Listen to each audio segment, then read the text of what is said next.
পরীক্ষার হলে দুই বান্ধবী। ফোন করে দিচ্ছি হচ্ছে কাকে পরীক্ষা। হ্যালো, তো পড়া হয়ে গেছে সব? আমার একটু দেখাস না, আমি কিচ্ছু করিনি। কালকে কি করবি কি করবি আমি কিছু জানি না, কালকে ভালো মতো দেখাস পরীক্ষা হলে। আরে হ্যাঁ রানি, আমারও পুরো কমপ্লিট হয়নি, তুই কিছুটা কর আর আমি কিছুটা করবো, দিয়ে দুজনকে অল্টারনেট করে দিব, তোর কোনো চিন্তা নেই, আমি আছি তো, চিন্তা করিস না। হ্যাঁ হ্যাঁ হ্যাঁ, আমাকে একটু বলিস তাহলেই হবে। ঠিক আছে ঠিক আছে, আচ্ছা আচ্ছা রাখুন, আগামী দেখা হবে। হ্যাঁ ঠিক আছে। এই বান্ধবী, আরে এটা কষ্ট হবে, বল না, পারিস না? আর তুই কয়েকটা আমার পারিস না। এই বান্ধবী, আমিও পারিনি রে। তুই কয়েকটা কি? হ্যাঁ তুমি কয়েকটা নাকি পারলাম, একটু বলিস, আমিও পারিনি। আস্তে কথা বল বান্ধবী, ম্যাম শুনে নেবে। ম্যাম, ম্যাম একটা পেজ দেবেন প্লিজ।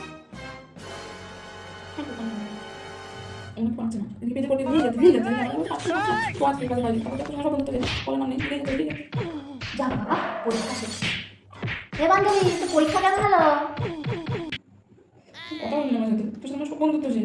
মাঝে মধ্যে একটা কথা বলবি না, পারিনি পারিনি, পেজটা নিয়ে যাচ্ছিলি, তুই আমার সাথে কথা বলবি না।